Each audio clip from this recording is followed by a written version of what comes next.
Okay, so this is History of the Bible Part 2. Last week we had Part 1. Just give you a real quick recap, right? We started with our text about 2,000 years ago in Hebrew for the Old Testament, in Greek for the New Testament. And of course, every document that we were talking about, and this was one of our key understandings, was a handmade copy. Okay, we're going to transition from that here in a couple of slides. We're coming to the end of that era, but that is key because handmade copies have mistakes in them. Handmade copies have words left out or misspellings and that kind of thing. We talked about the variants. We talked about whether or not the variants are viable. In other words, they could have been part of the original, and whether or not they're meaningful, whether or not they actually impact what the sentence means when you translate it. And we brought that down and we looked at that, looked at all those stats, and saw that in the end, it's about one word every 3 pages that we're not 100% sure on which one it should be. And that's almost always in your footnotes so that you can look at what the other choice is. We looked at Bart Ehrman's quote saying that no major doctrine is affected by the variants. So that's where we left, and then we moved forward. We were talking about the papyri, right? The evidence from the 2nd, 3rd, even into the 4th century, and then the great codices, Alexandrinus and Sinaiticus, and the rest from the 4th and 5th century. And then the story is just going to continue from there with copies in the East in Greek, right? The Byzantine Empire, the eastern half of the empire in Greek for the next 1,000 years. And we're going to set that aside basically for 1,000 years and just know that those copies are continuing to be made in the East. In the West, we've translated it into the Vulgate, into Jerome's Latin, and those copies are going to be made in the West. And so the two stories are somewhat diverging, one in Greek, one in Latin, but continuing to be copies by hand. The first thing that's going to change that, one of the things that's going to change that is the development, at least for our part of the story, of the English language itself. All right? You knew this, whether you were aware of it or not, but you knew it, that English is not that old of a language. There is no 1st century English. It doesn't work that way. Old English only dates back to about 400 AD. Okay, and that's the English of Beowulf, if you've ever tried to read that, or the Lindisfarne Gospel. We showed you that last week, where the monk wrote in the margin of the Latin text that the Old English in the Gospels. All right, that's the earliest translation of any portion of the Bible into a form of English, but we can't readily read Old English. All right, my wife took a master's class on it. She enjoyed it, but it's basically like a foreign language. There's a little word here and there that you recognize, but the language has transformed tremendously. Today we're going to pick up the story talking about Middle English. That's Chaucer. If you read some Chaucer in high school, it's closer.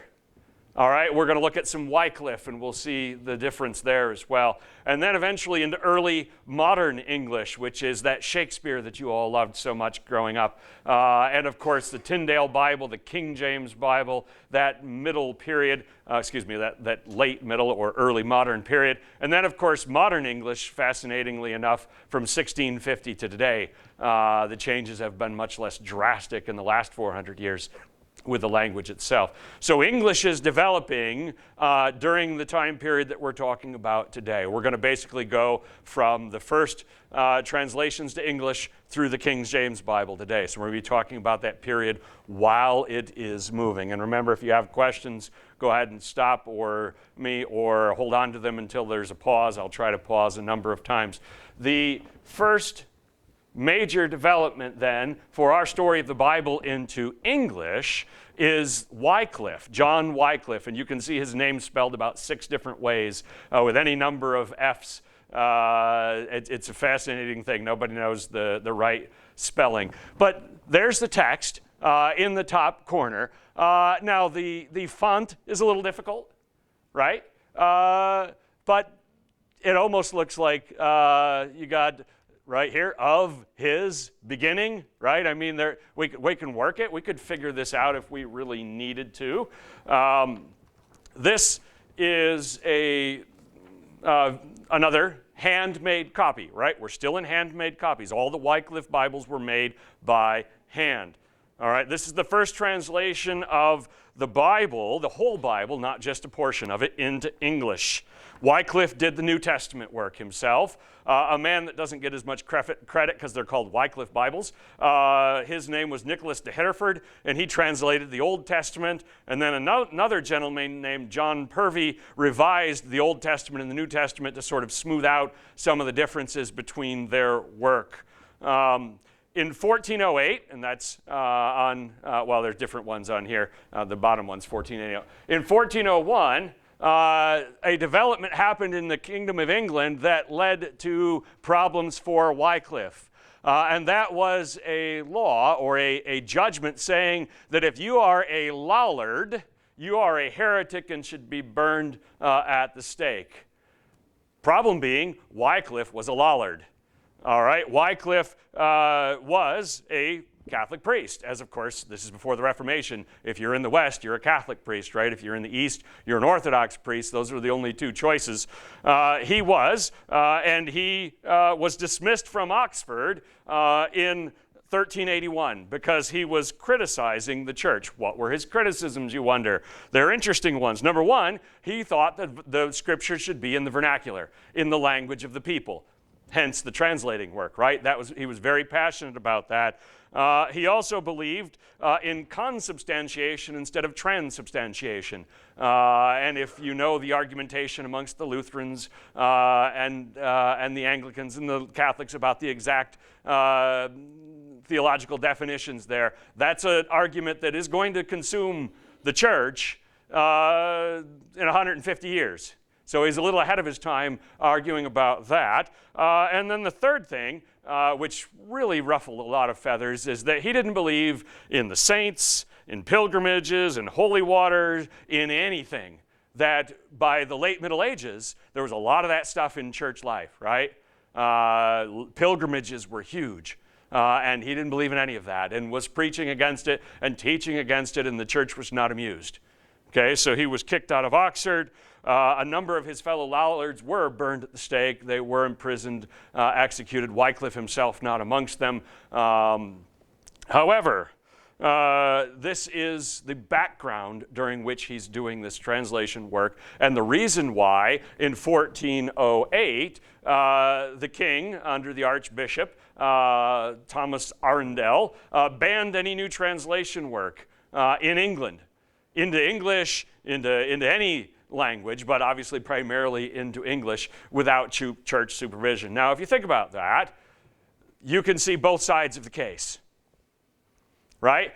Wycliffe's side, he's like, the people need the scriptures in something they can understand. Somebody needs to do it. The church is saying, this is the scripture. Not any Tom, Dick, or Harry can go and translate that. What if they mistranslate it? What if they translate it with an agenda or a bias that is in the text, and now they're leading the people astray? All right, so this is an argument that will take place and continue for numerous generations. So what about Wycliffe's work? This one happens to be from a page of a Bible that belonged to the youngest son of King Edward III. And of course, it's done in hand, and then you have the artistry in the margins, which of course means, obviously he's the son of the king, you could afford to have that made. But Wycliffe Bibles vary greatly. If you're looking at one, you're not looking at a number because they're all done individually by hand. To show you the difference, this is a Wycliffe Bible. See that size? 2 3/4 inches by 4 3/8 inches. Just the Gospel of John, made for a Lollard preacher so he could hide it. Right? Because we've been talking about 30-pound, 40-pound Bibles that you don't hide in a pocket when times are tough. So there's much variation there. And this is something we'll see a refrain, a 14th century historian. Remember when I said last week that some critics said that Jerome's translation was vulgar, right? It was what the blacksmiths and the fishermen, that's how they talked, and they called it the Vulgate. The vulgar, that word's right in there. We use that same word in English with the same meaning, really. All right, so this is what they said about Wycliffe. This is a 14th century historian. Wycliffe translated the gospel that Christ gave to the clergy and doctors of the church. It's an interesting theory there. So that by his means it's become vulgar, same word, and more open to laymen and women who can read than it usually is to quite learned clergy of good intelligence. In other words, he's upset that lay people are reading the Bible more than the priests normally do, and that's not healthy. And then his conclusion, so the pearl of the gospel is scattered abroad and trodden underfoot by swine. Not a fan of the common people, that historian. I'm guessing he was an aristocrat. What do you want to bet on that? His blood was pretty blue.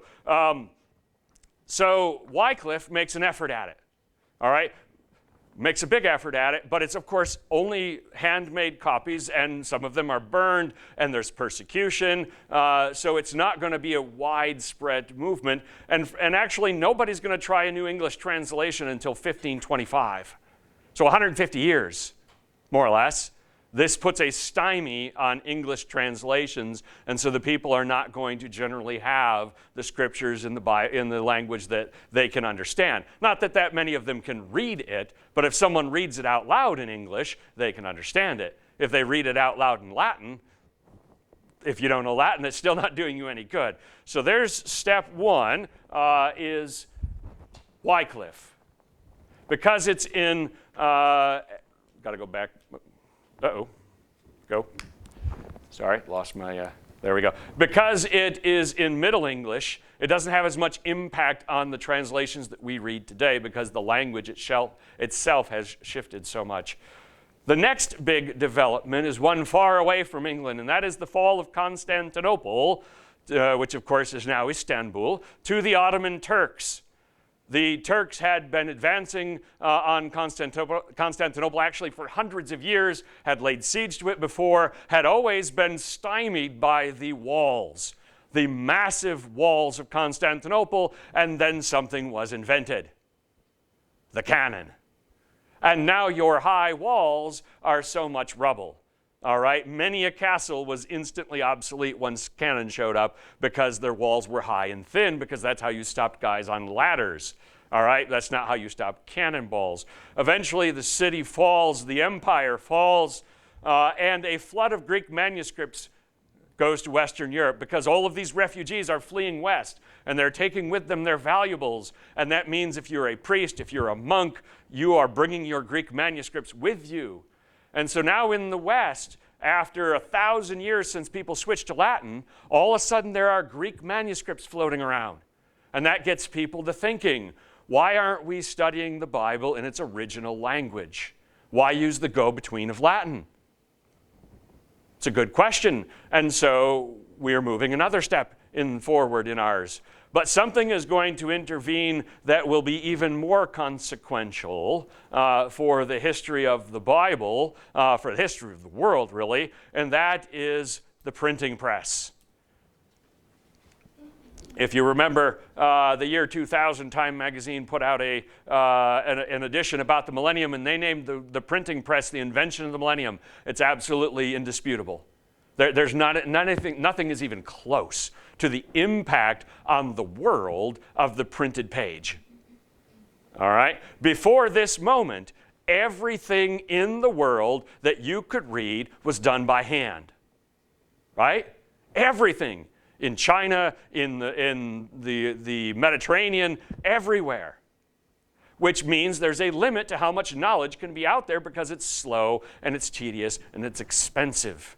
There were a lot of people trying to perfect this movable type thing. All right, Gutenberg's just the guy that gets the credit, just like Edison or Ford. People get the credit for being the one that really cracks the egg, but a lot of people were trying to figure it out. He's the first one that got it figured out in a way that was economical, a way that you could repeat, a way that could be done easily and with some speed to it. And so he begins printing Bibles. We'll look at those stats in a minute. This is a page from a Gutenberg Bible. It doesn't look much different than what we had before because, of course, they added in the extra in the color. He did it just in one color, just in the black, but the font is still that old-timey, and that's the thing that makes it stand out there. This is the first substantial book ever printed with movable type. Why? There's a huge demand. right? There's a huge demand for Bibles in Europe. If you're going to make something that's going to sell, it's a no-brainer. Gutenberg's Bible, 1,282 pages of the Latin Vulgate. Remember, there's almost everybody who is learned in Western and Central Europe knows Latin. So that's the language you're going to want to print it in anyway for it to be viable as an economic thing. In 2 volumes on paper, in 3 volumes if it was on vellum. The vellum copies were 50 pounds. Again, not exactly transportable every day. The paper one's 30 pounds. Okay, our paper's a little bit thinner these days, right? You can imagine they couldn't make it that thin back then. There are 48 Gutenberg Bibles still in existence, but only 21 of them are complete. He made a lot, but of course wear and tear, and they just have not that many of them survive. But notice what we've got here. By 1500, think about that, 55 years, printing presses were found in 17 European countries. 260 different towns had a printing press with 1,120 total printing offices. So at 1,120 different buildings, people were printing things. 40,000 different things had been printed in 55 years for a total of 10 million copies. In 50 years, basically, we are making available more printed knowledge than the rest of the history of the world combined. Okay? It's a game changer in every possible way. All right, it's more of a game changer than going from horse to car, than going from kerosene to electric lamps. I mean, those were all huge. But this is providing all sorts of knowledge, right? Texts on biology, texts on history, texts on philosophy, everything you can imagine. Chaucer's Bawdy Plays, everything is being printed now so that people that can read can read them. And this is going to lead to an explosion in knowledge. This is what leads to the Renaissance, right? To that flowering of scientific knowledge that we celebrate. If not for the printing press, it would have gone much, much slower, and who knows what the path would have been. So this is huge for all of humanity, but especially for the history of the Bible, because the cost has just fallen through the floor, right? You think about when VCRs first came out, right? You guys remember when VCRs first came out? It was like $900, $1,000 in like 1980, whatever, right? That was big money. Any of us buy one then? Nope.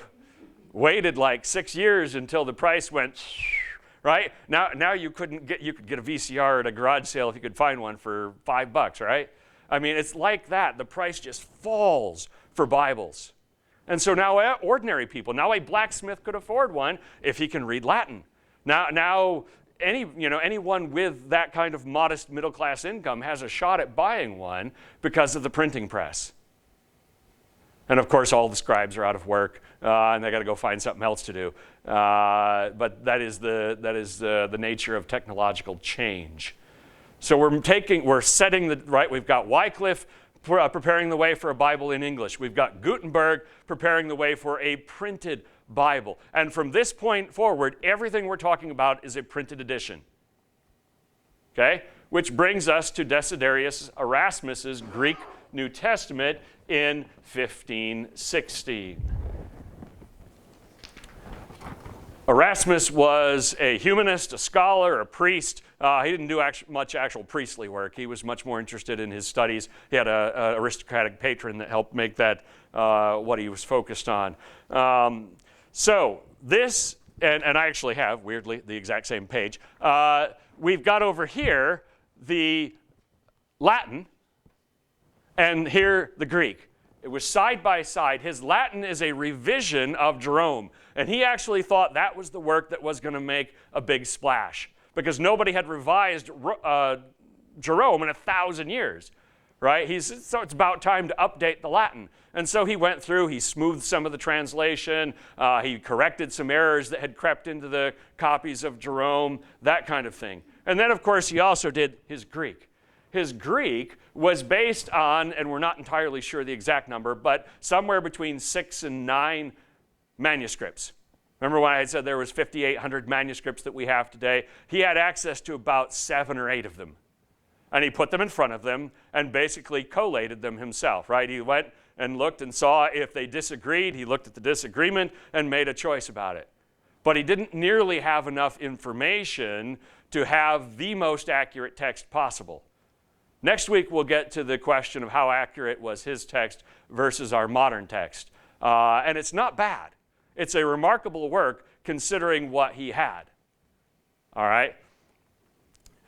He did his work under the gun because the next guy we talk about, a cardinal in Spain, was trying to put out a printed edition, and he knew that if he got his out first, it would sell better. So Erasmus was like, we got to get this thing to print. We got to get this thing to print. All right? Not the best idea, but it worked for him. His text, his Greek text, again, this is not a manuscript. This is a printed, collated edition with his choices for what should be in it, right? This is known as the Textus Receptus. All right, you might hear that phrase thrown around. I will go into details about what that is on the next slide, but that is also known as, for Desiderius Erasmus's Greek New Testament. All right, let's see, what else do we have here? None of his Greek manuscripts that he had was complete for the New Testament. All of them were missing a page or so. All right, he didn't have any text for Acts 9:5-6 and Revelation 22:16-21. And so he looked at Jerome's Vulgate and said, well, what would that be if it was in Greek? And he just translated it back. So it went from Greek to Latin back to Greek. Not the worst thing in the world, but again, he did well with what he had. He just didn't have access to all of these manuscripts that were, of course, scattered all over Europe and North Africa and who knows where else at the time. And then, of course, after this, he comes out with a second edition and a third edition and a fourth edition, and then other people pick up his work, a man named Stephanus as well, and continue with it. This will be the basis. This Greek New Testament will be the basis for Luther's German, for Tyndale's English, and for the King James, all based on this same Greek New Testament. Okay? Good but not perfect. A big step forward for his day, but we can do better, and we'll get to that eventually. Later editions by Stephanus and others corrected some of his errors, and then, of course, it was standardized later on. John Calvin got involved and some others as well. So let's talk about the Textus Receptus a little bit. You'll see this thrown around if you're on discussion boards, if you're on the internet talking about the King James Bible. People will throw out TR, or Textus Receptus. They abbreviate it capital T, capital R. Sometimes they call it the received text.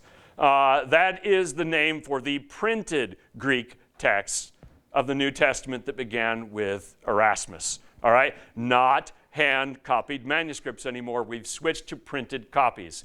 So all of the Erasmus copies are going to be the same, right?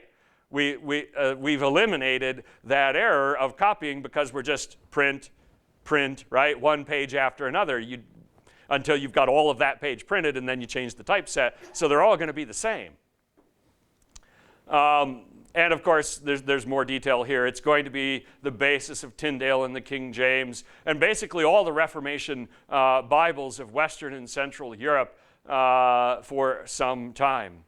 Desiderius Erasmus, as I told you, was a Dutch humanist and scholar. So I explained most of that, but that's just lots of detail. The next one does not have a huge impact on our story, but it is incredible. And that is the plutenzian polyglot. It just flies off the tongue, right? If you're going to sell something, right, like those drugs, and they always come up with a cool name for the weird drug so that it sounds not like all the side effects. The plutenzian polyglot was published in 1520. Erasmus, where'd you go? 1516. Boom, he beat him to market. All right? But this is a huge work of scholarship. Now you're looking at that and saying, there's a lot of stuff on that page. So let's talk about what this is. This is only 16 years after the invention of the printing press. Okay? A cardinal named Francisco Jimenez de Cisneros from Spain brought together a team, all right? Wycliffe was working by himself. Erasmus was working by himself. Cisneros brings a whole team of scholars together, and we're going to see this back and forth for several generations between solo efforts and teams. Eventually, teams will win out, and almost all work now is done by teams. But Cisneros brought together a team of scholars to make a 5-volume Bible. Took that many volumes because look how much he's putting on each page. The center column is the Latin Vulgate. So here we've got the Latin in the middle. That's how much Bible text we're getting on one page. Everything else is to help you analyze it and understand it. Okay? Let's see here. To the right, on right-hand pages, do I have a right-hand page or a left-hand page? That's Greek on the right, Hebrew on the left. This is a left-hand page. So we've got the Hebrew on the left. So this would be for the Old Testament, right? We've got the Hebrew on the left. We've got the Greek on the right. We've got more. The outer margins, the roots of the Hebrew words, in case you need to know what the root of the verb is or the root of the noun, help you out with that. What else do we got here? Yep, this is a Aramaic and a here and a Hebrew commentary there.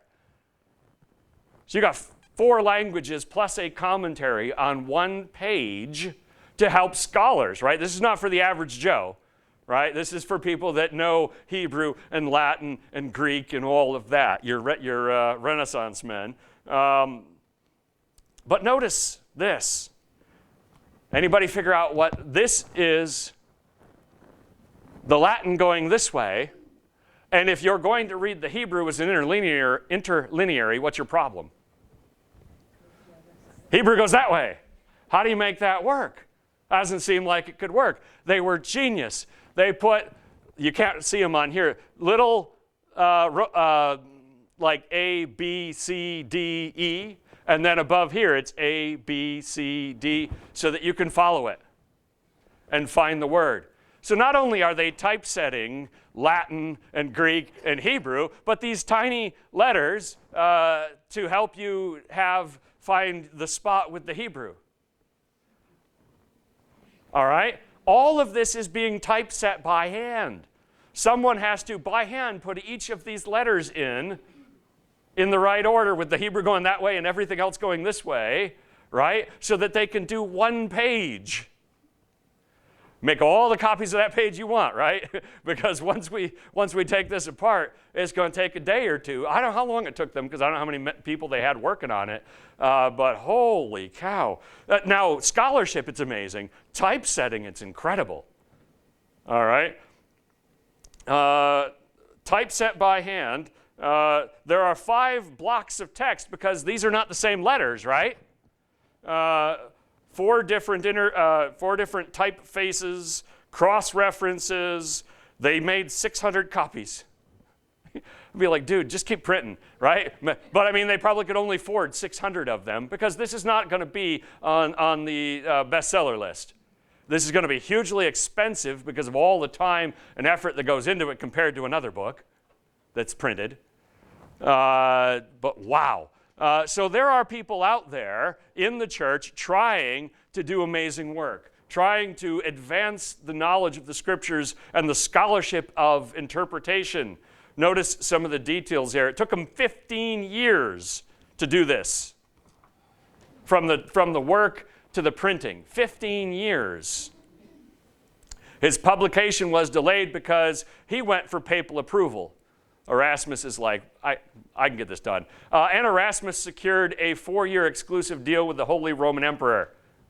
Exclusive contracts in the 1500s. So we've got the Latin Vulgate, the Hebrew, the Targumum. That's a Targum. That's a commentary of Jewish commentary. The Latin. Oh my goodness. 600 copies. 123 of them still in existence.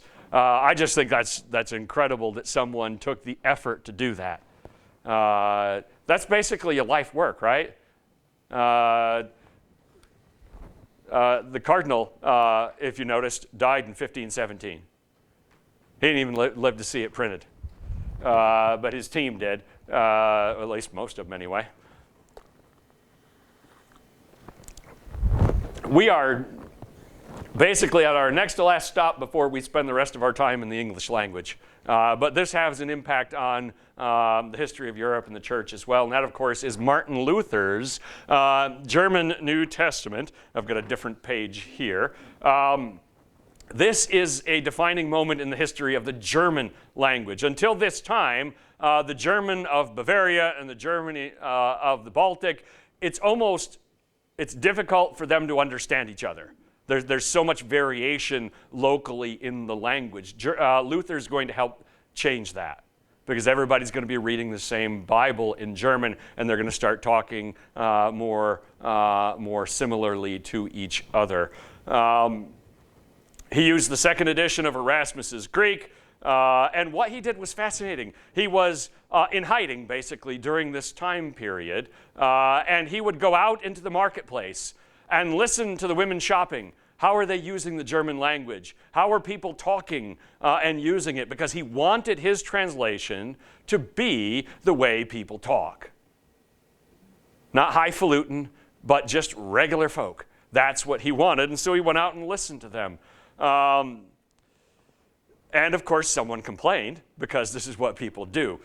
He said, this man named John Cochleus complained that Luther's New Testament was so much multiplied and spread by printers that even tailors and shoemakers, I love this, yea, even women and ignorant persons. This guy's a real winner, right? Interesting. We'll leave that alone. This man's been dead 500 years, so it's too late for you to be mad at him. Who had accepted this new Lutheran gospel and could read a little German, studied it with the greatest avidity as the fountain of all truth. Some committed it to memory and carried it about their bosom. So he was upset because people were memorizing the scriptures and carrying them around, because, of course, he thought Luther was in error about his theology, and so therefore spreading it through having the people reading the Bible in German wasn't helping the cause. But he also is not a fan of women and ignorant persons reading. I'm not sure who the ignorant persons are, but half of you are offended, and rightly so. The other half, you're probably not going to admit that you want to be offended by that one. So we've had yet another complaint. There was a printer in Wittenberg that made 100,000 copies between 1534 and 1574. One printer. 100,000 in one city in Germany, 100,000 copies of Luther's Bible.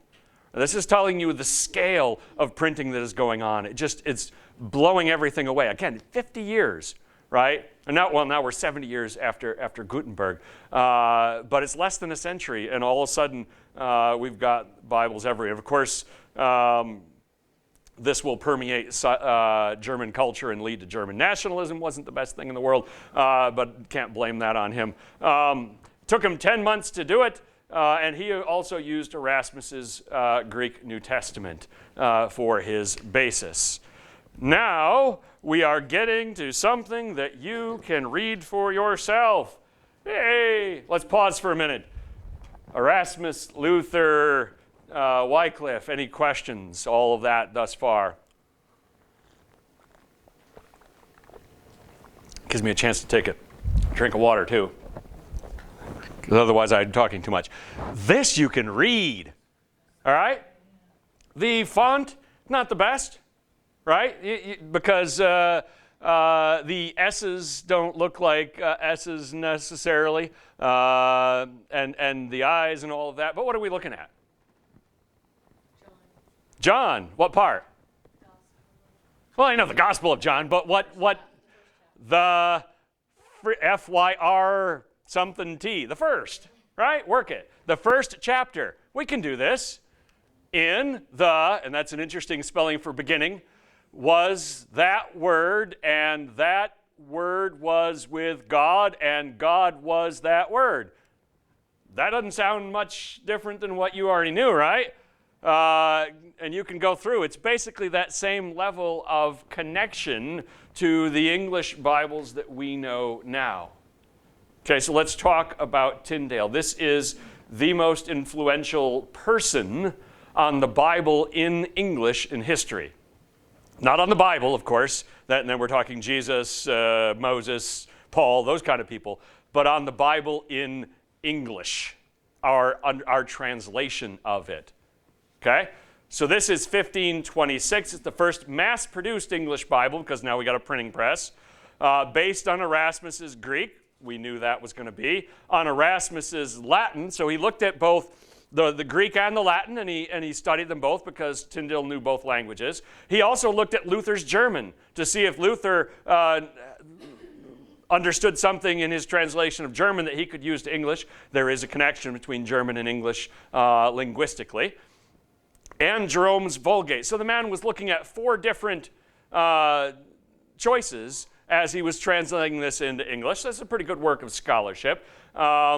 Only his New Testament and half of the Old Testament was finished, and I'll get to his martyrdom in a minute, but he was martyred in 1536. All right? So his New Testament has, of course, the most influence on subsequent translation. He was denied permission to print in England, and so he went across to the coast, to Worms. If you know anything about the politics of the time, the Holy Roman Emperor and the Dutch and the Low Country people were not on good terms. So they were in defiance of the emperor. There was war going on between them, the emperor and Spain, back and forth. So if you were kind of a rebel, this was a place you could get things done. So he went there and did his work. Let's talk a little bit about it more. Let's see. They printed somewhere between 3,000 and 6,000 copies of his New Testament that didn't have any notes, so just a New Testament edition, while they were there in Worms. Tyndale, and I'll show you more of them in a minute, was just brilliant in how he could turn a phrase. All right? Most of the memorable phrases in English that you know from the Bible in the New Testament are Tyndale's. Okay, let me give you a few. He's the one that came up with give up the ghost, salt of the earth, fight the good fight.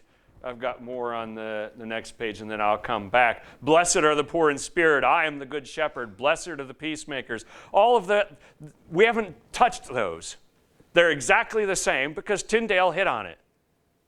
Okay? Now again, you're working from Greek and the Latin and whatnot to translate it in English. You don't have an infinite number of choices, but the way you phrase things, the words that you pick, the synonyms that you choose from, he did a great job for that. So this will be heavily influential on all subsequent English translations. We're going to talk about the Great Bible. It was basically just Tyndale. A third, and we're going to end with the King James today, a third of the King James Bible is word for word Tyndale. So if you sit a Tyndale next to a King James and look at it, a third of the phrases, a third of the words, a third of the sentences, you're going to be like, that's just the same thing. Most of it, well, not most of it, a significant portion of it, and some of its most memorable parts are from Tyndale. This is Tyndale's Ephesians. And I have a better one to read there, so we'll go back to it in a minute. When Tyndale was arrested, well, I got to skip that down there. He was arrested by agents of the Holy Roman Emperor. His name was Charles V. He was actually the most powerful person in the world by a long shot at this point. Okay?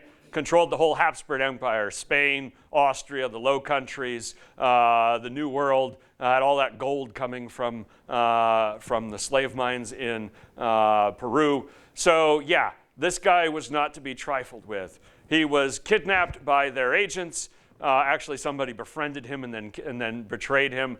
Charles V, the Habsburg Emperor, the King of England, you might have heard of him, Henry VIII, sent an emissary, the Archbishop Thomas the English Chancellor Thomas Cromwell, the ancestor of Oliver Cromwell, of famous repute later, sent him to the emperor saying, please let him go. You know, he's one of Henry's subjects. He'll punish him and let him deal with it. But it wasn't happening. Why? Because Henry had just divorced Charles's aunt. Because he was the nephew of Catherine of Aragon. So Henry's issues, which of course are famous, contributed to Tyndale's martyrdom. Because Charles was in no mood to be nice to someone for Henry VIII, since he just dirted his aunt. Interesting. What was it about Tyndale that had the Holy Roman Emperor upset? Well, he was making translations that indicated that he was on Luther's team. He was Team Luther, Team Reformation. All right, where's our 1526, right? We're 9 years after the start of the Reformation. Things are pretty fluid. So instead of church, he translated it congregation. Instead of priest, he made it senior or elder. Instead of penance, he said repent. And instead of charity, love. All right? No, those are all synonyms, those choices. They are similar, but Tyndale's is leaning towards a congregationally led model, leaning towards a leadership that is not an ordained priesthood, et cetera, and that was rough ground at the time.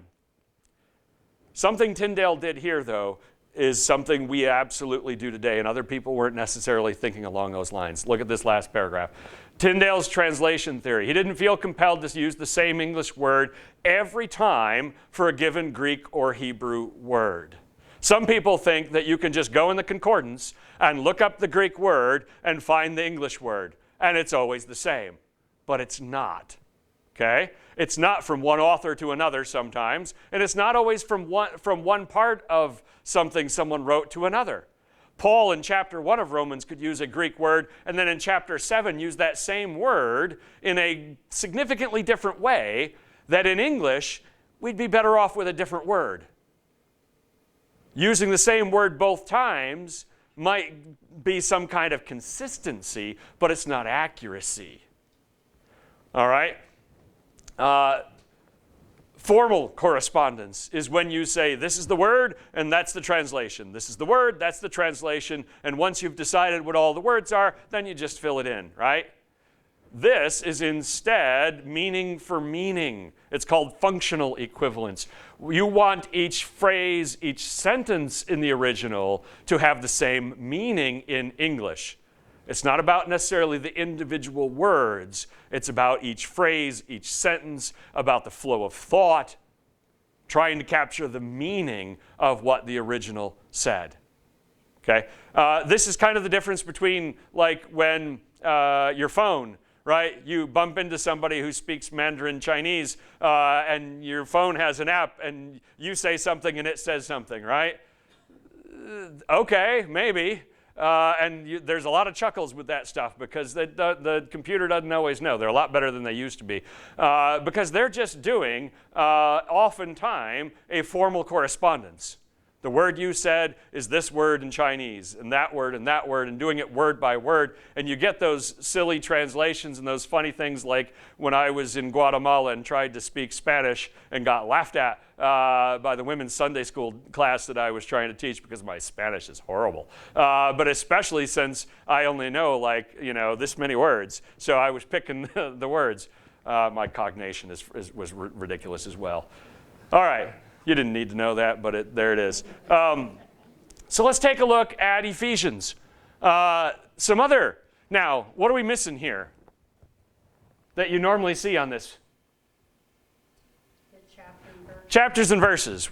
We're working on it. It's coming, but it's not here yet. So here it says, for we are his workmanship. So if we back it up just a bit, it's hard to see when I'm standing this close. For by grace are ye saved, that's a weird S, through faith, and that not of yourselves, for it is a gift of God, not of workses, lest any man should boast himself.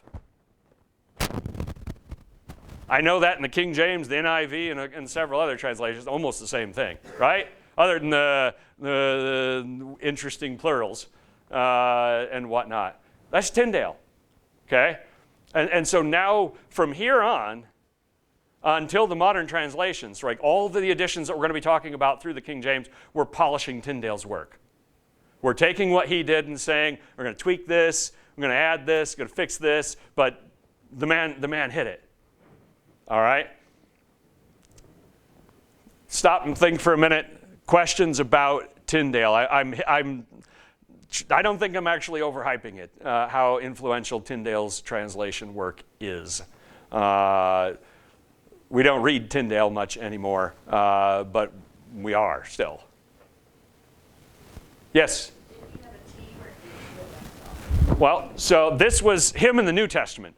We're not sure what he was doing in the Old Testament. That work got interrupted by, kidnapping and martyrdom anyway. But yeah, so no, it was just him. He was a literary genius. Every once in a while you got somebody that has that skill. Kind of like a Shakespeare kind of thing, where you just memorable phrases, right? Got to back it up to this. This is a little out of order. And as he was being brought to the stake to be killed, Tyndale said, "Lord, open the eyes of the King of England." Because at this moment, when he is about to die, it is illegal to translate the Bible in English in England still, right? That hasn't changed. That's 1536. Got to get all my dates here. Miles Coverdale, 1535, was actually in the works at that same time. The first complete English language Bible legally published by the approval of Henry VIII. In other words, Tyndale's prayer was answered before he even made it. That era of banned publications is over. The king is now saying, I've got to get in on this, right? The church has got to be a part of this. We can't just stand against it. We got to actually shepherd this. This was legally published then. It has an interesting part of the Henry VIII story because Coverdale's patron was Anne Boleyn, another famous person in the Henry VIII saga. She supported him. And of course, Henry VIII more or less created the Church of England because he wanted to marry Anne Boleyn. That's a simplification, but that's the gist of it. And then, of course, she was executed in 1536, and all of a sudden Coverdale's like, well, I guess I'm not the king's friend anymore, and that made his work go to the wayside. The significant thing about Coverdale is that it was the fulfillment of what Tyndale had been praying for. Remember when we were reading chapter 1, verse 1 of John? Hasn't changed. It's the same, okay? He's dependent upon Tyndale for most of the New Testament. He did his own Old Testament work, but of course Tyndale's known for his New Testament. Interestingly, he was not proficient in Greek or Hebrew, so he wasn't exactly a scholar. He just, was friends with Anne Boleyn. That helped for a while. And then, of course, under Queen Mary, he was exiled. These were tumultuous times in England. Then we have the Matthew Bible from 1537. We're 2 years later. We're coming fast and furious here. Edited by John Rogers. You're like, wait a minute. Why are we calling it the Matthew Bible? Because he used a pseudonym. John Rogers is like, I'm hip to this. It's not safe to be a Bible translator. Didn't go well for Coverdale after Anne Boleyn. Didn't go well for Tyndale. I'm going to use a pseudonym. And so he published under somebody else's name. It's an edited version of Tyndale. Used Coverdale for the Old Testament parts that Tyndale didn't finish. It's essentially the same Bible that the church was trying to destroy less than a generation ago, just a few years ago, right? And now the Matthew Bible is being legally printed. However, he made a mistake of putting notes in the margin that the church did not appreciate. You're going to watch out those margin notes. In 1553, he was arrested for seditious preaching and burned in the stake in 1555 as the first martyr under Bloody Queen Mary. The winds of politics changed strongly in his face, and his politics were suddenly on the out, and that got him killed. So his pseudonym didn't get him in trouble for the Bible, but his preaching got him killed. Yes? Even with all those thousands of Bibles, the percentage of population that can actually read had to have been so small. Not that many. Hard to have exact statistics on how many people could read in any one year until the modern era. But yeah, and we will just be getting to that. But so what we are doing in this era is filling the need of all the people that can read. Because previous to this, people that could read couldn't have access because they were so expensive because they were made by hand, right? Now you've cut the cost by, a factor of 20 or something. And so ordinary folk that can read, or at least read some, and more people in this era are starting to learn to read for their business, right? Especially in England where you've got so much commercial enterprise happening overseas and whatnot. For business. So we're getting more people that can read, more of the gentry, right? The aristocrats always could read, but now sort of that growing beginnings of the middle class as well. This one is particular largely because of its size. This is called the Great Bible, also known as the Chained Bible, because they were often chained to the pulpit, so they didn't walk away. But man, you wouldn't be walking fast. This looks like it's got some weight to it, doesn't it? All right, this holding it under that arm with some work there. This is Miles Coverdale again, so he of Friends of Anne Boleyn.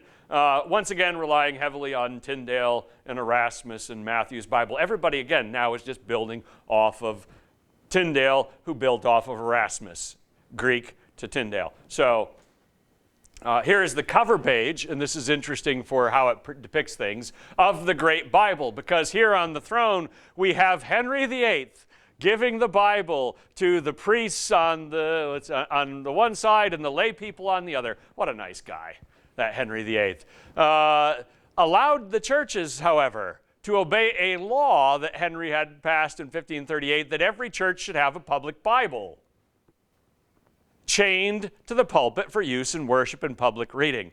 So the church, or the Church of England, of course, which again is church and state together at this point, said every church has got to have a Bible, and many of them bought this one for that purpose, put it on the pulpit, locked it there, and then said anybody that wants to come up and read it can. And so there are stories, and it's hard to know how often this happened because it's a lot of that story that's just told from so many places. It must have happened, a number of them, that people would just sit around and listen to whoever could read for as long as they wanted to read out loud. Because again, they grew up hearing the Mass in Latin. You don't really know what's going on. I mean, you're going to learn stuff, parents will say, well, this is when we're doing this, but you don't know what they're saying.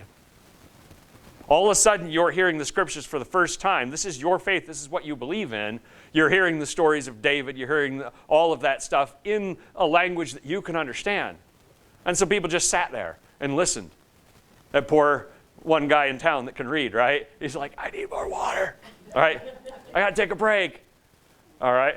Sometimes my daughter at night, she's like, another one. I'm like, especially after I do something like this where I'm talking for 2 hours and then she wants me to go read to her. I'm like, hey, one is what we're getting. But our last stop before the King James Bible is the Geneva Bible.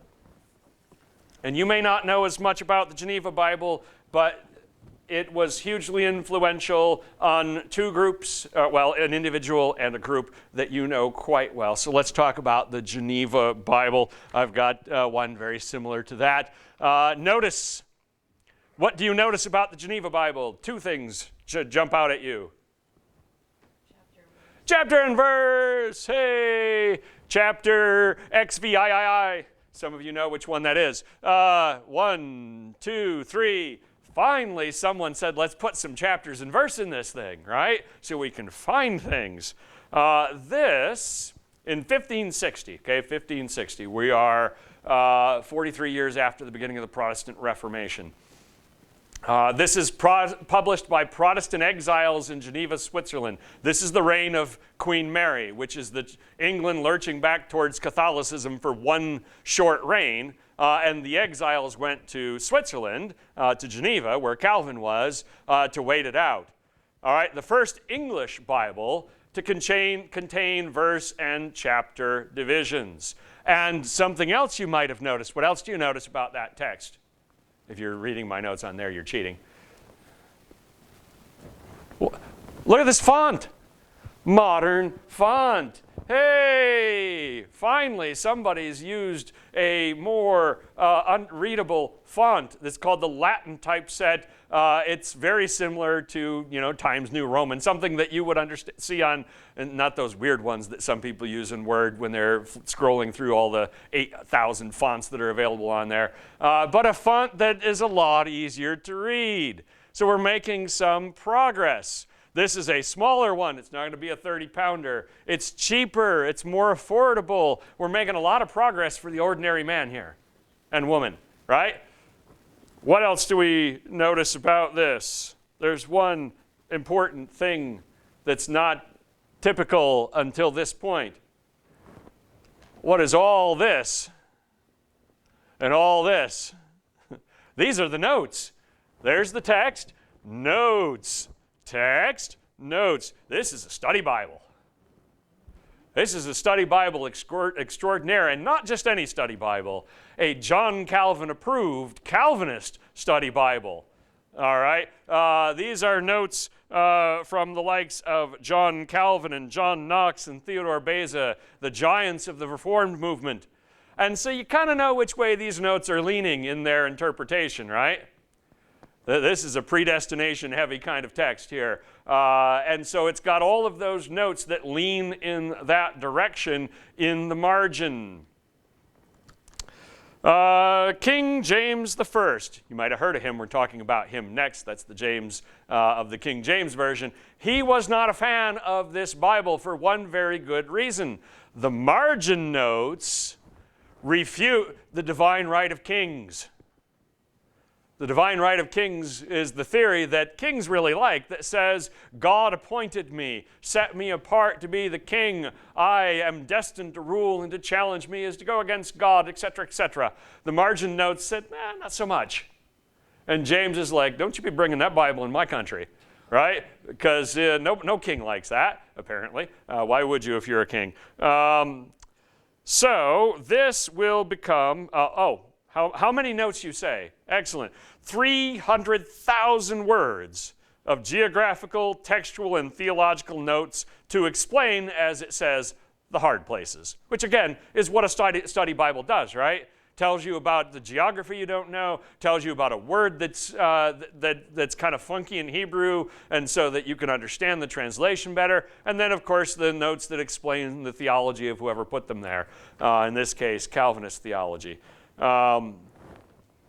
So this is a big step forward towards a modern Bible, right?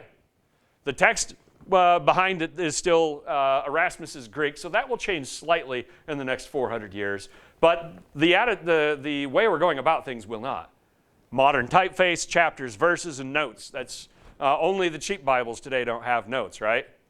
Any edition that's not the cheapest one is going to have some, and often many notes. We really come to expect them. What about the Geneva Bible? One more thing. This is a revision of Tyndale by a man named William Whittingham, with assistance, of course, from Calvin and Knox and Beza, with its theology, Reformed theology notes. This is the Bible of William Shakespeare. So when Shakespeare quotes the Bible, anybody aware that Shakespeare quotes the Bible? He quotes the Bible all the time. And he's always quoting the Geneva Bible, almost always. And this is the Bible of those fun-loving people that emigrated to America, the Puritans. When they left for America, they took Geneva Bibles with them. Okay, this was what they brought with them on the Mayflower and all of that. Next to Tyndale, it's the second most influential translation on the King James. So when the King James translators are working, Tyndale will be their biggest influence. Geneva will be their second biggest influence, but Tyndale way out in front. It will not exceed the popularity, be exceeded by the King James until 1642. So it's going to take more than 30 years, a whole generation before people say, okay, and the King James becomes the top seller. In 1580, the Scottish Assembly required every home to have a Bible. You're liking that except for the second part. Every home in the kingdom was searched to ensure compliance. They didn't have the Fourth Amendment, by the way, right? Unreasonable search and seizures, any of that stuff. This is way before that. And so you might have thought the first part was good, but I bet you didn't like the second. Interesting times. All right, I was just messing with you. There's more before the King James. I just don't have ones for them. The Bishop's Bible, we're back to teams. A team of translators under the leadership of Matthew Parker. They said, well, let's just leave the margin notes out. You see how nice? The only thing in the margins are cross-references. That's a lot harder to offend people with cross-references. I mean, I guess you could if you were always putting in specific verses that leaned a certain way. But they left them out because the Anglican clergy are like, we're not using that Geneva Bible, right? They didn't want that because, of course, they were Anglicans and the Reformed theology was annoying them and the king didn't like it. The 1568 edition, famously for 1 Corinthians 13, says the greatest of these is love. But in 1572, they changed it to charity. And of course, the King James used charity. It's such an interesting thing because so many people want that read at their wedding. But if not from the King James, I don't think they want it read as charity at their wedding. They want love. The church officials liked the Bishop's Bible, interesting name for it, right? But the people were like, we're fine. Geneva, stick with that. And then we've got one last side note, or one last separate part of this story, and that is the Douay-Rheims Bible.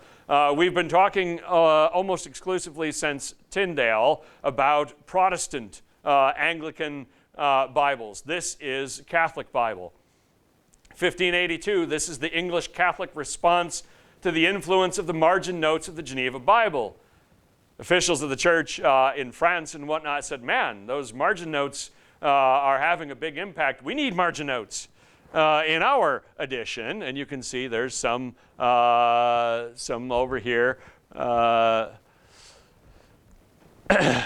But they, of course, are Catholic margin notes. So you've got Lutheran margin notes, you've got Catholic margin notes. Everybody's putting the margin notes to try to influence people their way. Translated by Gregory Martin from the Louvain edition of Jerome's Vulgate. So they went from the Latin to the English, right? So Greek to Latin to English versus just Greek to English. But it's just one more intermediate step. Doesn't affect the translation that much, but of course we prefer one step if we can get it. He consulted Coverdale and the Geneva Bibles, but not Greek or Hebrew.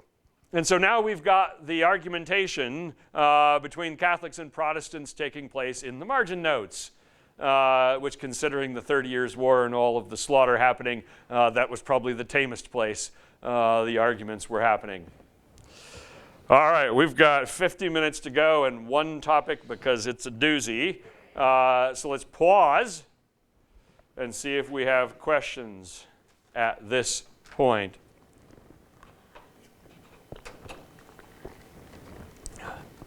All right.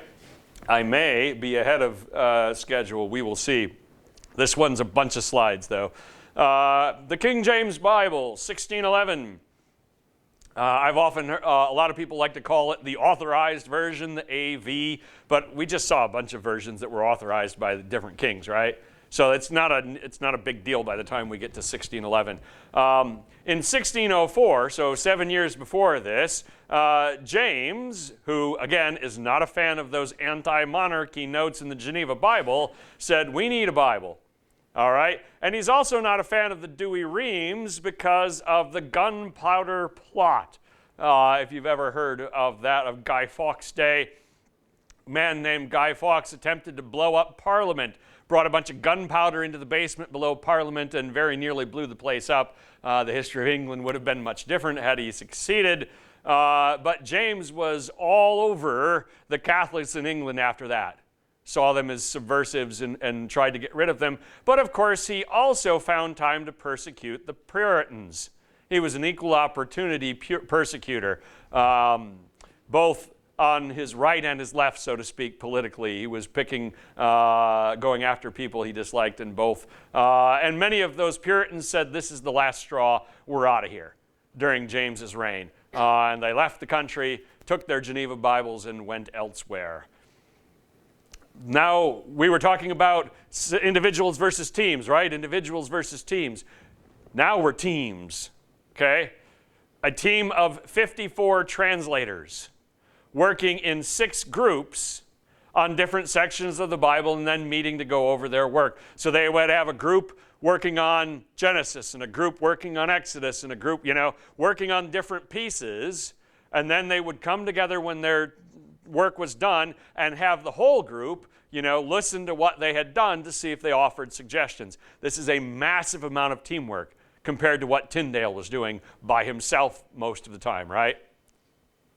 Okay, now 9 times out of 10, that's better, right? Because you're going to catch mistakes, you're going to not have biases because 54 people are going to be able to back check each other.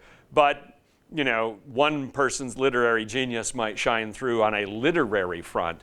But the King James does manage that, especially in the Psalms. So they are working together to do this, guided by earlier English versions, starting with the Bishop's Bible and then consulting the Greek and Hebrew when they needed to. So they started with an English translation and then said, if we have a question, we'll go back to the Greek and Hebrew and look at it. Okay? So it's not a new translation, and this will be relevant when we have the argument about King James onlyism in a few more slides, which is a modern phenomenon, but it's not a new translation from scratch. They're working off of Tyndale and the Bishop's Bible and the ones that came before it and saying, do we need to change anything?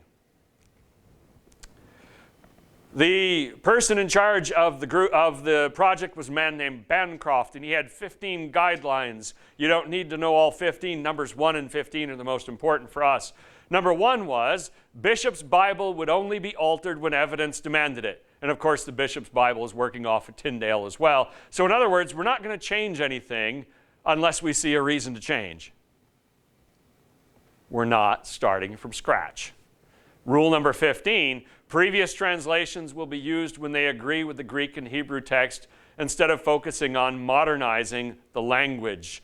So in other words, when the King James Bible was first printed, its verbiage, its language, its flow of speech was already 100 years old. Because they didn't change what Tyndale had done and what the people after Tyndale had copied and used of his. No need to change it as long as it still works with the Greek and Hebrew. They were okay with a somewhat archaic sounding translation.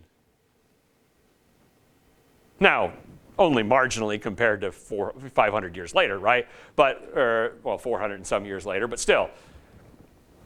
They left out the marginal notes because those haven't been going well, and the king wasn't going to work with that. All we have are cross-references, basically, in the margins. And you can read this just fine, right? This is a modern typesetting, plenty of space. It's not hard to read at all. So let's talk about it. One of the fascinating additions in 1631, a man named Robert Barker, who had a commission to print the Bible, made one teensy mistake in the Ten Commandments. And it was a bad spot to make it. He forgot a knot. And it happened to be on thou shalt commit adultery. He was fined 300 pounds and died penniless. It destroyed his life. FYI, check the Ten Commandments to make sure you got them right before you go to press. I mean, it sticks out, right? And adultery is a big one in this era to really mess up. The printed King James had 5 different editions, 11, 13, 17, 34, and then 40. 59 lines per page, 738 pages. We're standardizing things, right? We're in the printed era. Everyone's going to have the same number of pages, the same number of lines on each page, because we're not in that handwriting area anymore. We've left that way back in the rearview mirror. One of the main reasons why this eventually becomes the primary English Bible for a couple hundred years is the literary emphasis of the translators. They cared about flowing patterns and rhythmic styles. You can especially see this in the Psalms. They tried in Proverbs and places like where there's poetry. They said, make it poetic. How can we make this with some flow to it, right? Because the original Hebrew in the Psalms has flow to it, right? Because it's a song. It's supposed to have that, but we lose that in many English translations, and it doesn't sound like poetry anymore. All right? It's hard to translate poetry and music and have that quality retained. They did their best to do that. And of course, some of the most beloved places of the King James are the Psalms, right? The 23rd Psalm is classic, right? When I use the 23rd Psalm for a funeral, sometimes I leave it in the King James just because that's what people know. It sticks in your head. It's got that. And that was a special emphasis of theirs. So much so that for 270 years, there's not a significant English translation coming out after this one. So this is going to be a big, long pause on translation work for a while. Now, before we talk about the impact and the legacy of the King James, questions about the work itself.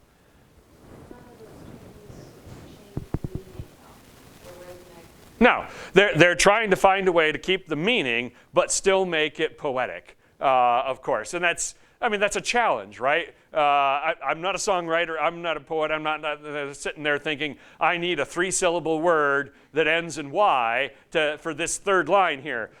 That's not me. But some people can do that quite naturally, right? They've got that skill. And so they employed that as much as possible when they could. Now, again, they're not rewriting things. They're just trying to give more flow, more literary feel, more poetry, as it were, especially in the places that demand that. But again, a lot of those memorable phrases are still Tyndale's because they weren't changing things. They had an if it ain't broke, don't fix it attitude about the previous translation work. Pause. Questions. There's more to come, but it's going to shift to how this translation is viewed today versus what it was 400 years ago. Yes? What is this translation? Is it the one that doesn't have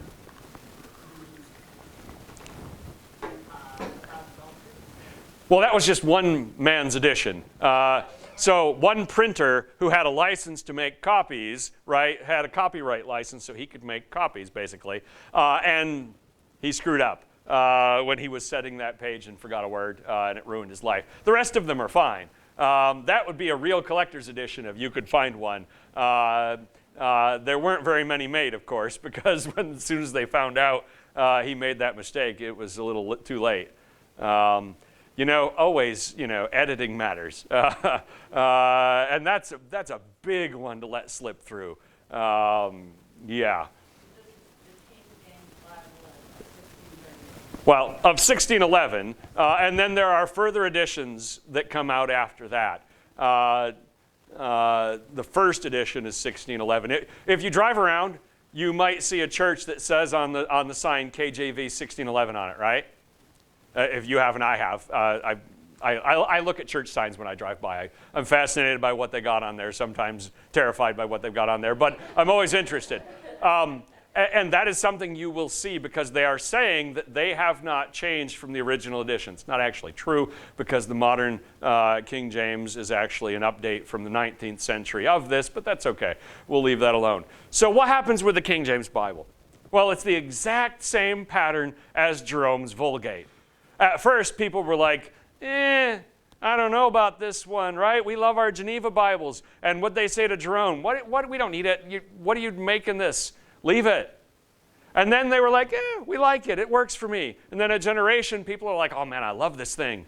A few generations after that, it's like, oh, Jerome, that was the best translation ever. And now they're saying the same thing of the King James, the exact same pattern.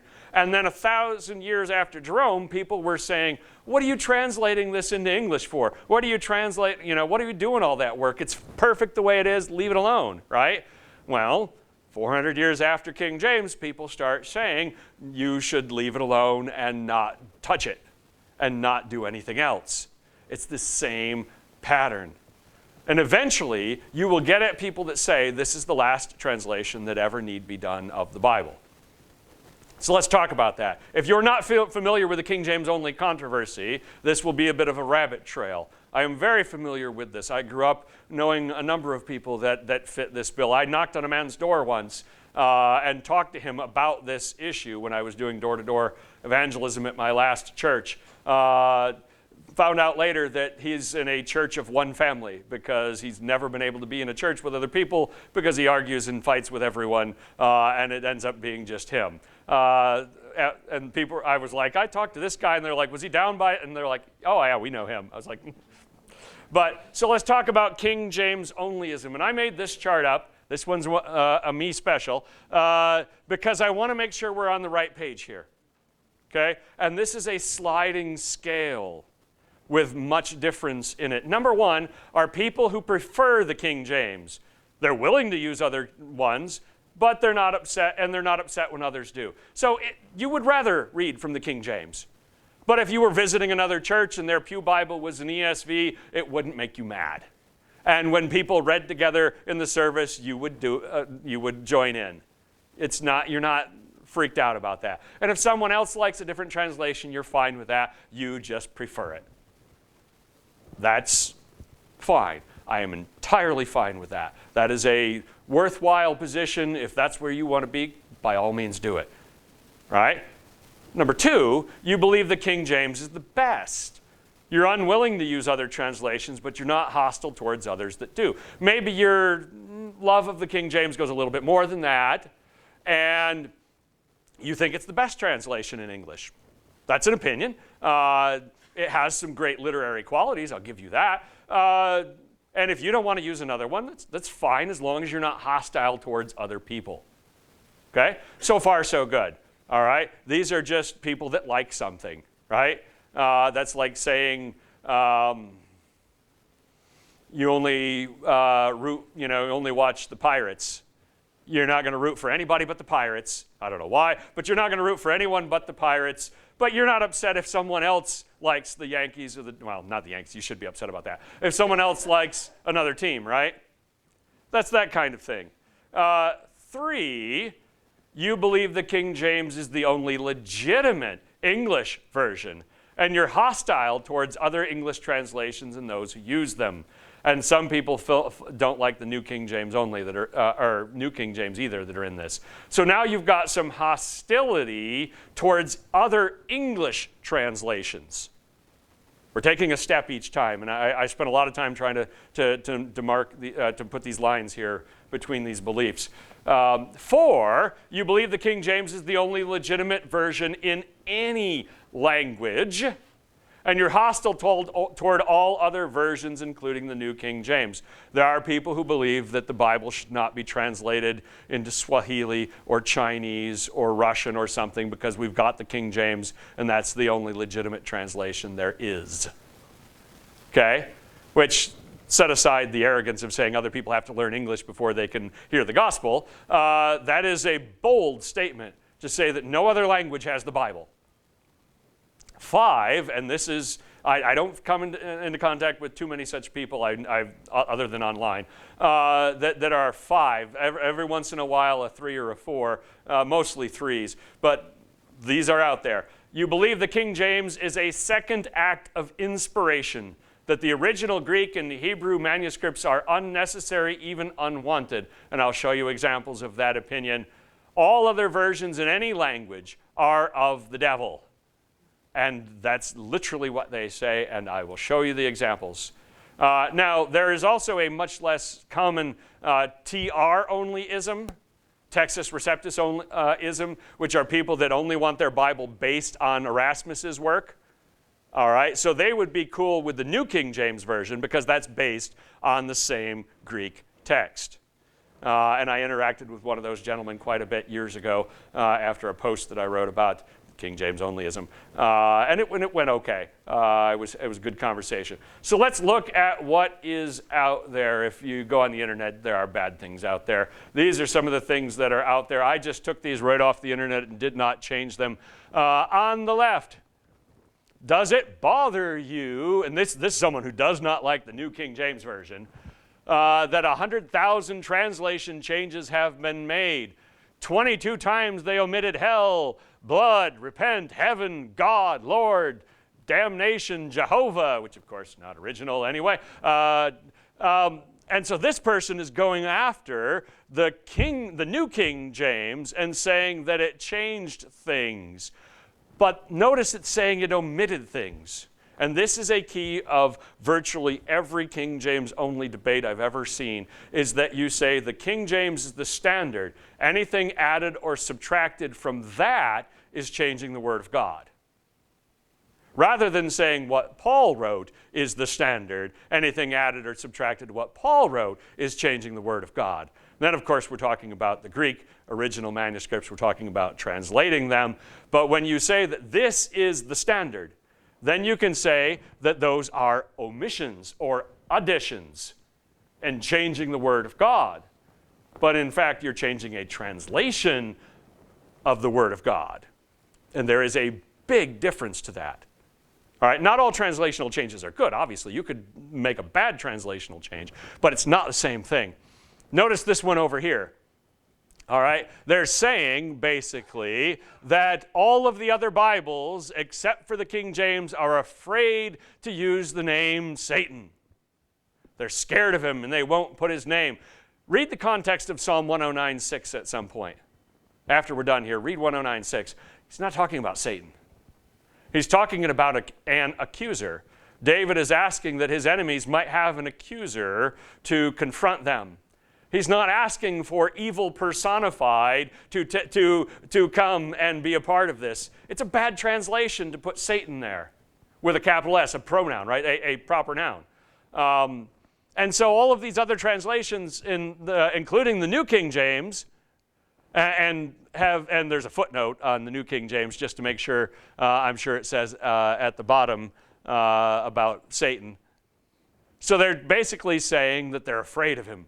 Right? This is punditry, demagoguery. This is the kind of stuff that social media thrives on. And this happened long before social media. This was going around in tracts and audio tapes and photocopies from way back in the day.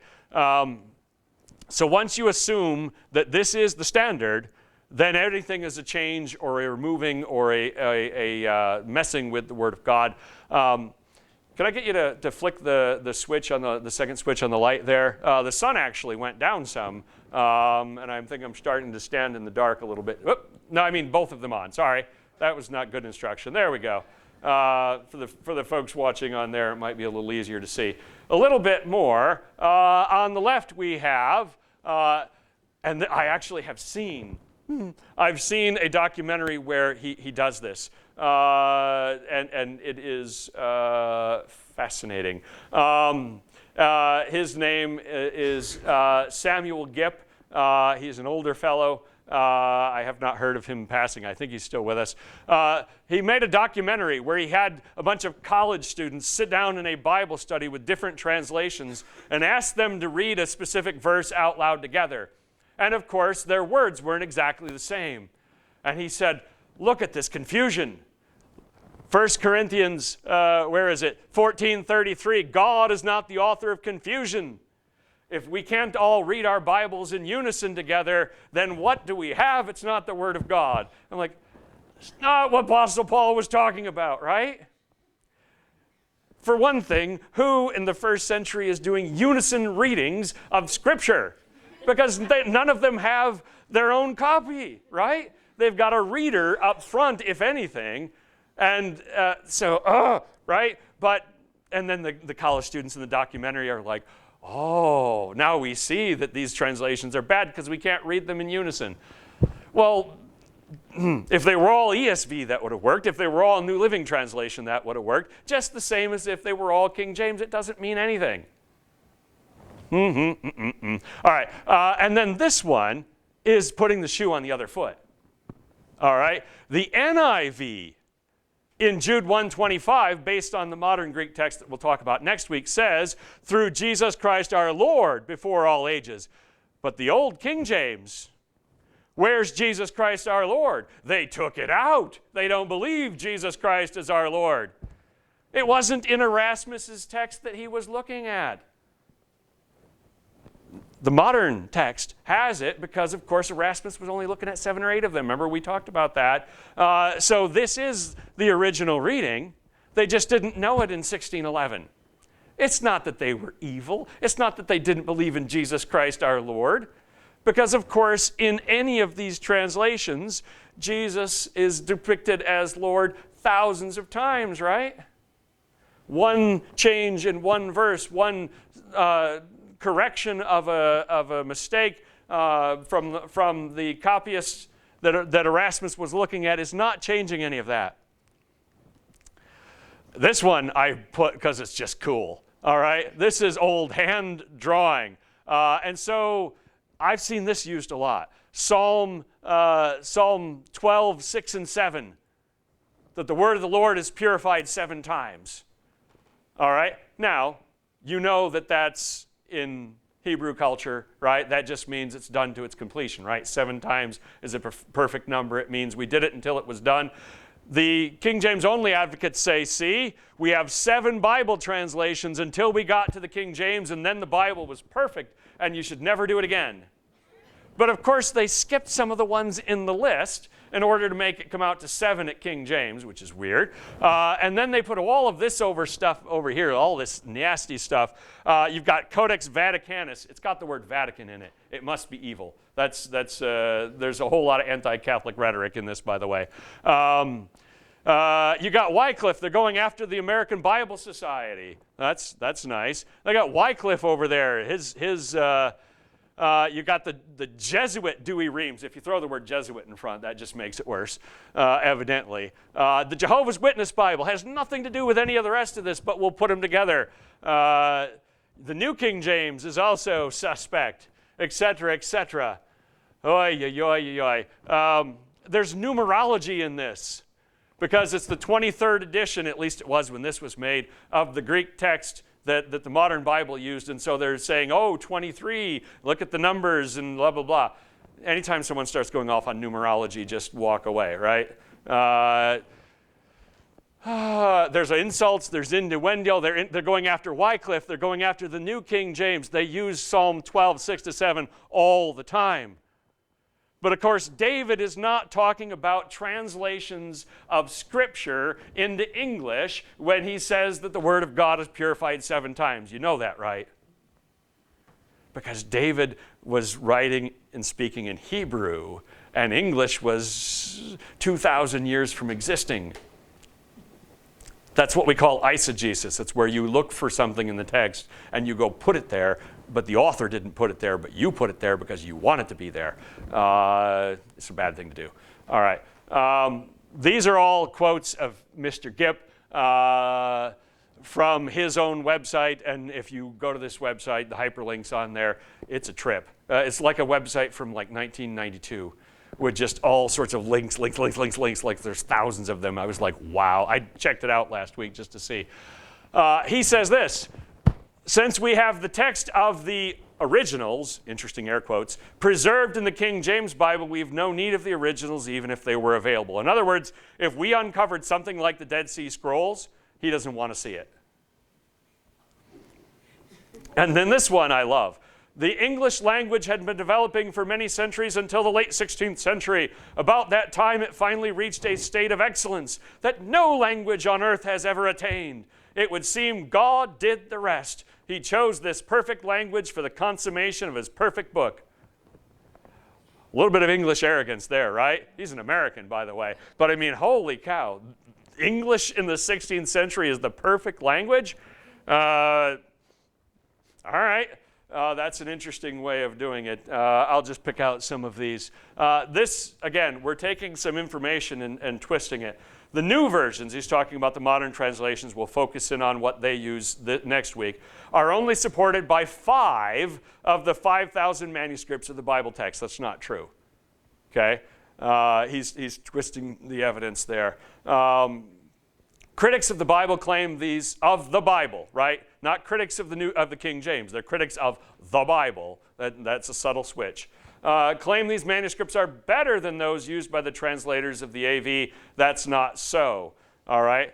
What the modern translations are saying is the older manuscripts are better than the newer manuscripts. If we've got one from the 3rd century, it's worth more than one from the 12th century because it's 1,000 years closer to the original. We talked about that last week. And then he says that they are destroying the faith in the perfect Bible and show the good old King James is full of errors. He does a lot of questions and answering. Questions. Where was the Bible before 1611? It was in the available Antiochian manuscripts. If you go online, they are obsessed with Antioch. Alexandria is evil, Antioch is good. And so anything that they can smear with being Alexandrian in their mind, they call it that. Whereas anything that's supposedly from Antioch, they like. That doesn't make any sense at all in history. The church, in the early church, had some great Orthodox theologians in Alexandria. All right, the man that defended the deity of Christ at the Council of Nicaea was from Alexandria.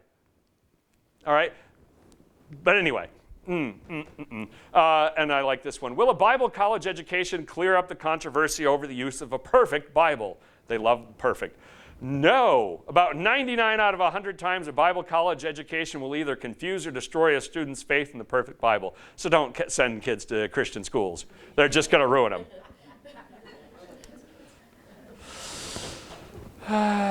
This is my last slide, and then we'll stop for thoughts on this. The translators of the King James Bible didn't need the Dead Sea Scrolls since they already had the Textus Receptus, which they match. That sentence doesn't make any sense. If they had had the availability of the Dead Sea Scrolls, they would have used them in an instant. They would have seen how valuable they were, and they would have said, please, that we love this thing for the Old Testament. All right? What about a contradiction that can't be successfully explained? His answer, you'll have to accept the perfect authorized version by faith.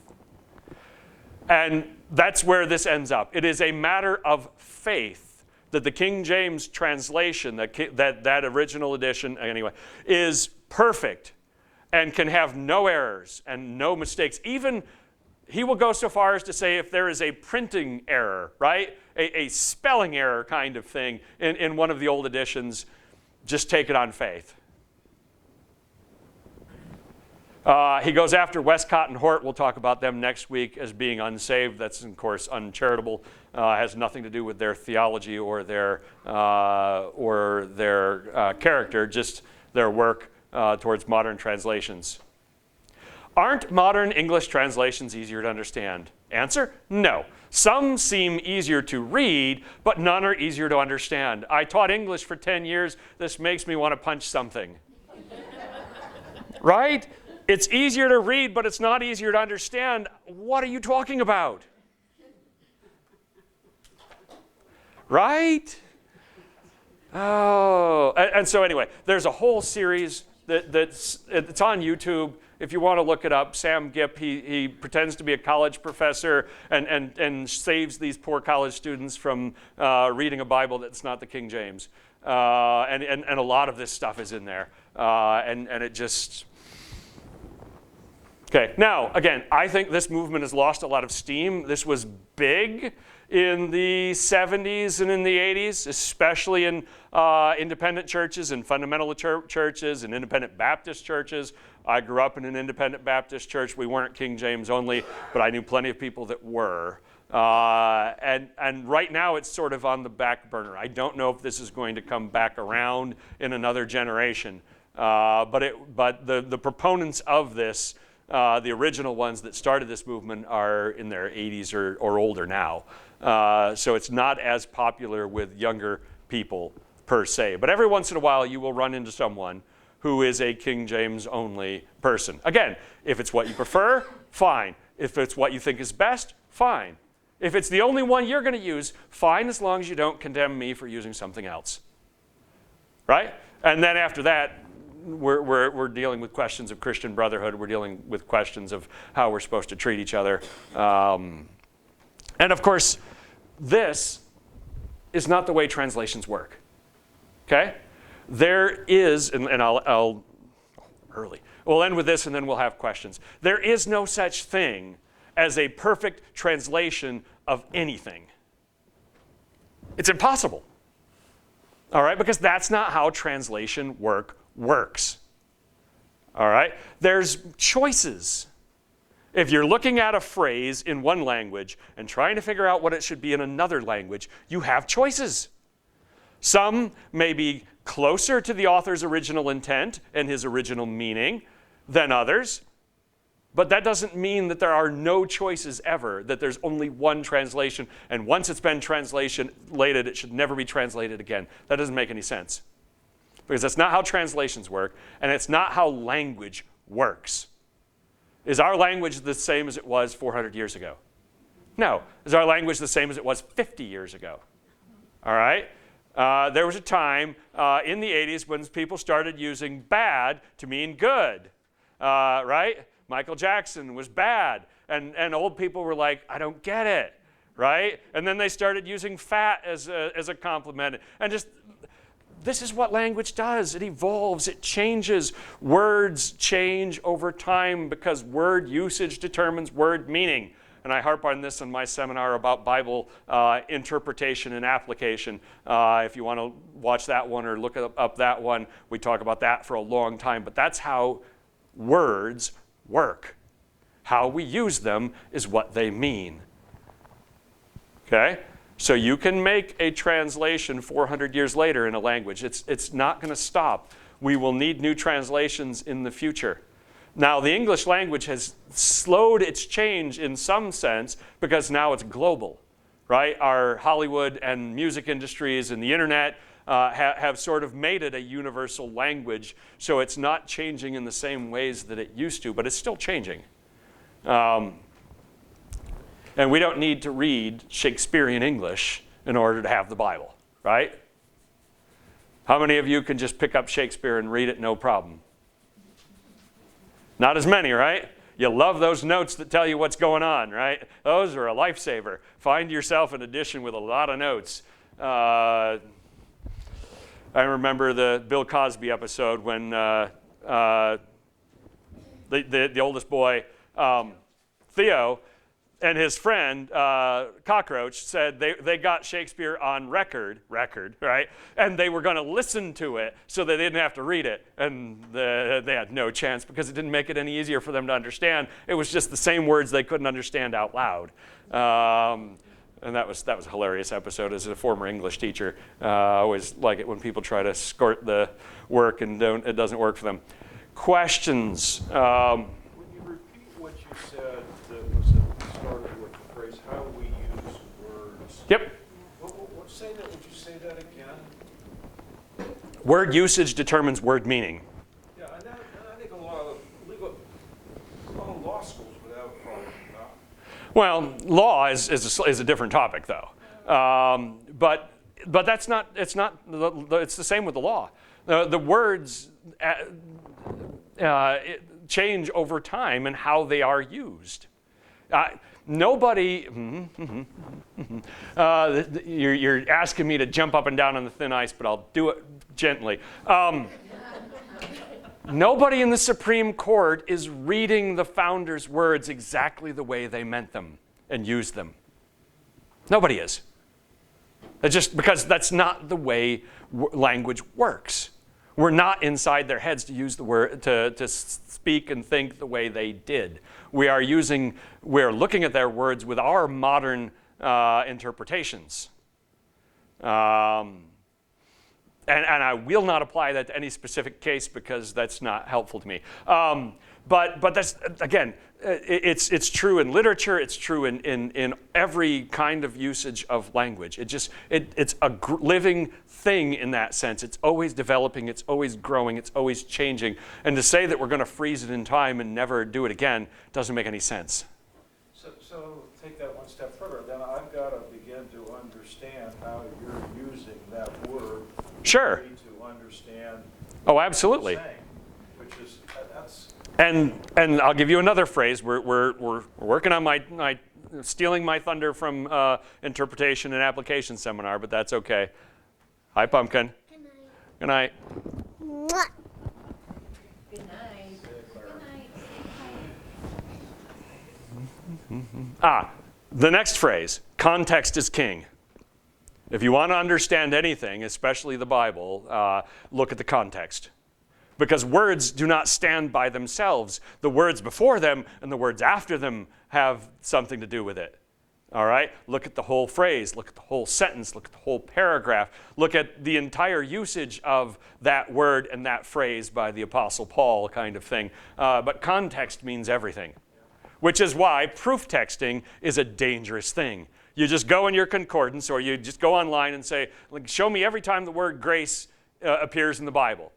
Now, you've already made one mistake, or made one assumption, right? Because we've got Hebrew words and Greek words being translated as grace, and they're not all the same Hebrew and Greek words. You've already conflated some words together. But you say, let me say all the times people use the word grace, and you're going to use it the same way every time based on all of those references, those hundreds of times the word grace is in English. You're going to say, in your mind, they're all the same because you're looking for all the ones that fit the thing that you're trying to prove, right? Not that one, not that one. That's my thing. But I'm using grace one way every single time. But David didn't use it the same way that Jesus, that Paul, that James used it. Now, they're not foreign. They're connected. I could keep going on this. Words have what we call a semantic range. Draw a big circle around a word, and in the middle of that word is its primary meaning, its normal, most common usage. And the dictionary has number 1, number 2, number 3 sometimes, right? There are other meanings that are connected to it, depending on context, right? Depending on whether or not you're using it as an interjection or a question or an insult, depending on whether it's a technical usage or a artistic one, right? The different shades of meaning of that word. And that circle overlaps with this one and this one and this one of its synonyms.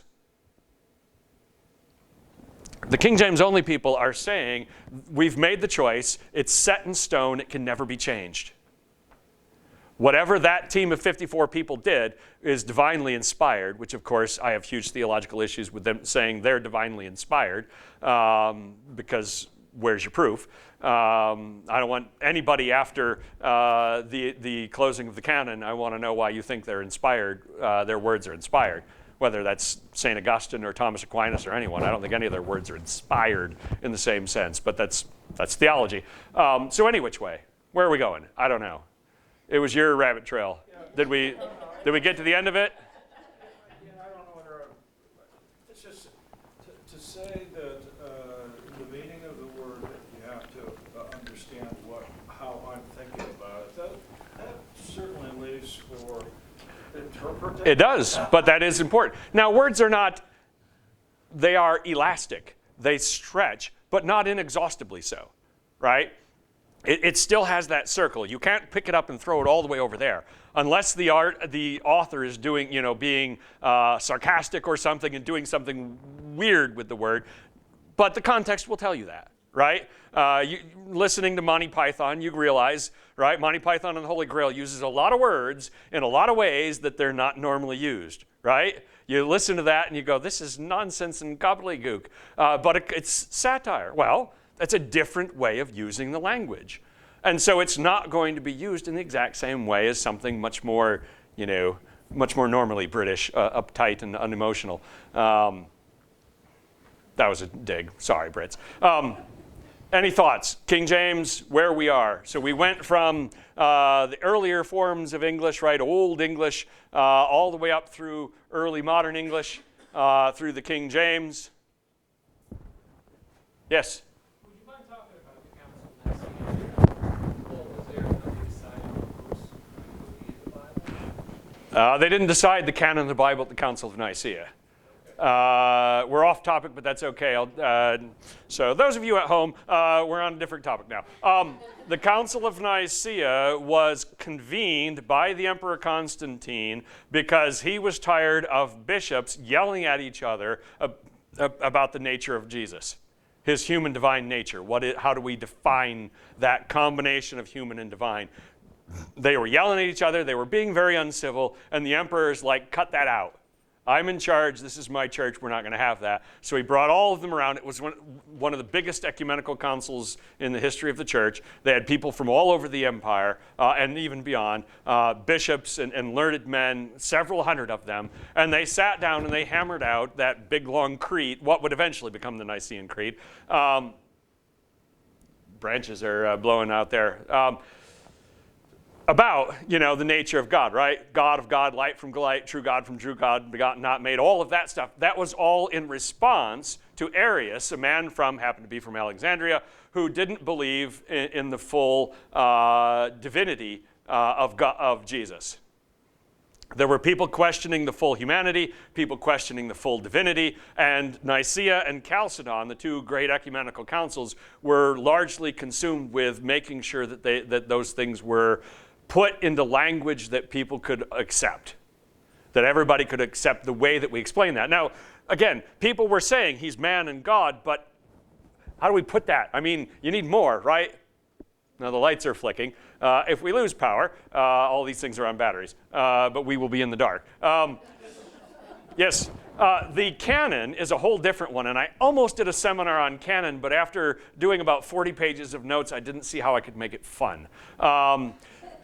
It's a kind of a dry topic, but the canon developed very organically. Long story short. So over several generations, it was a combination of what the churches are using versus what has an apostolic connection. Is it connected to an apostle? Like Mark is connected and Luke are connected. They're not apostles, but they're connected to apostles, that kind of thing. And so it was a combination of what the church was already using, what is connected to the apostles, and what the church recognizes as orthodox. And it was a very organic thing. The church never sat down in one big meeting and said, these are the books of the New Testament. It just didn't. It's a very fascinating story. There are plenty of good books you can read on it as a topic. There were some stuff that were questionable. It took a while for people to accept Hebrews. It took a while for people to accept some of the smaller letters. And there were some stuff that they wanted to add. Some people wanted to add the Shepherd of Hermes. It's from the 2nd century. It's an interesting allegory, but it's obviously not connected to the apostles. It's written like 100 years later, and so it didn't get in.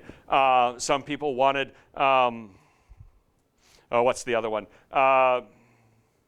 Well, anyway, and so there was some conversation about that, but no writings had a near universal acceptance except for the ones that are actually in there. And Bart Ehrman has a whole book about the lost gospels and the stuff the church doesn't want you to read and all of that stuff. The Gnostic Gospel of Thomas, the Gospel of Peter, the Gospel of Mary, there's a bunch of them out there. None of them were accepted anywhere except for in the community of Gnostics, of people that John is writing against in 1 John. The Gospel of Thomas, for example, has Jesus as a person who's not really a person. He's a spirit, basically, because they didn't believe in Jesus being human. They had philosophical reasons for that. It's a long story. And so when they found that in the desert, I forget when they found it at Nag Hammadi, they said, what is this? We've never seen this before. Well, it's been buried in the desert for 1900 years. And it turns out it was the writings of that community in Egypt. But again, the church never accepted it, the larger church. And that's really how things were decided for the first several generations of the church. When I said there's no them who decided how to change the text, there was no them who decided what text to accept either. Because the church didn't have that kind of structure yet. It was already decided by the time you get to Constantine and the Council of Nicaea.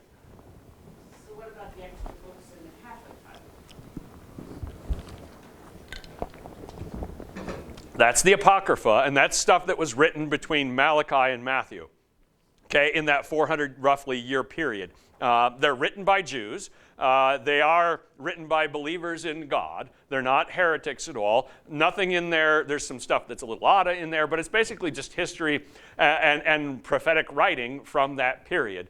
And I have no issue with it. I don't think it belongs in the canon. And of course, that's a big difference between Catholics and Protestants about that. The Orthodox have their own canon that's got slightly different as well. But it's basically that period between the last prophet, Malachi, about 400 BC, and the first writings of the New Testament, the birth of Christ. That time period, we don't have anything in a Protestant Bible, right? We got nothing. All right? If you want to know what the Jews were thinking during that time period, read the Apocrypha, because that's their authors. 1st and 2nd Maccabees talks about the Hasmonean dynasty and the Maccabean revolt, that kind of thing.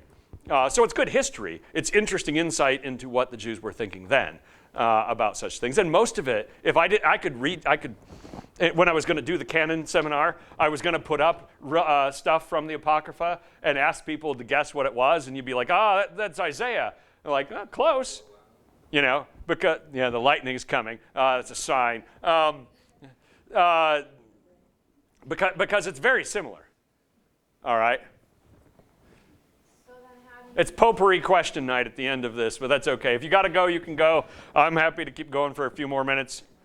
So how do you know then that like everything that they wanted that God was wanting in there and stuff isn't just fake? No. So okay. I told you in the very beginning that we can have a historic level of certainty that's very high that what the apostles wrote is what we have, right? That the Greek was preserved and then our translations are accurate. We'll get to the our translations are accurate part next week. We're going to really hone in on that. The canon question has a lot more faith in it. Now, but again, we don't have to depend on one person's decision because it was a very organic process. They were using these books in Rome. They were using them in Alexandria. They were using them in Ephesus. And by the time you get to the 3rd, 4th century, people start putting out lists of the books that they're using, and almost everybody's on agreement. Again, some people are like, I'm not so sure about 2 Peter, and some people, on the margins. But very early, the 4 Gospels were accepted universally.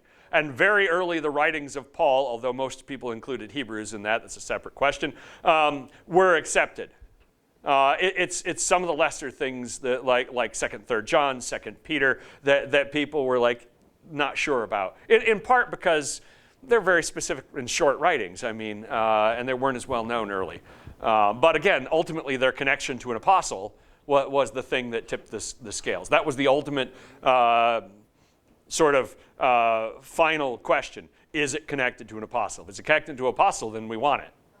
Now again, I don't doubt that Paul and the rest of them wrote a lot of stuff that we don't have. Now, we take it on faith that God preserved the things that he wanted preserved so that it could be copied, right? Barterman can object to that if he wants, because that's true. That's unfaith. I don't know about the third letter to Corinth, if Paul wrote 3, because we don't have a copy of it. Or whatever. Maybe he wrote a letter to some church that we don't even know about, and because we just don't have it. The man was writing all the time, right? He must have written hundreds and hundreds of letters. We have the ones preserved that by faith we believe are necessary. And that is again, now we're towards a question of faith and not a question of history.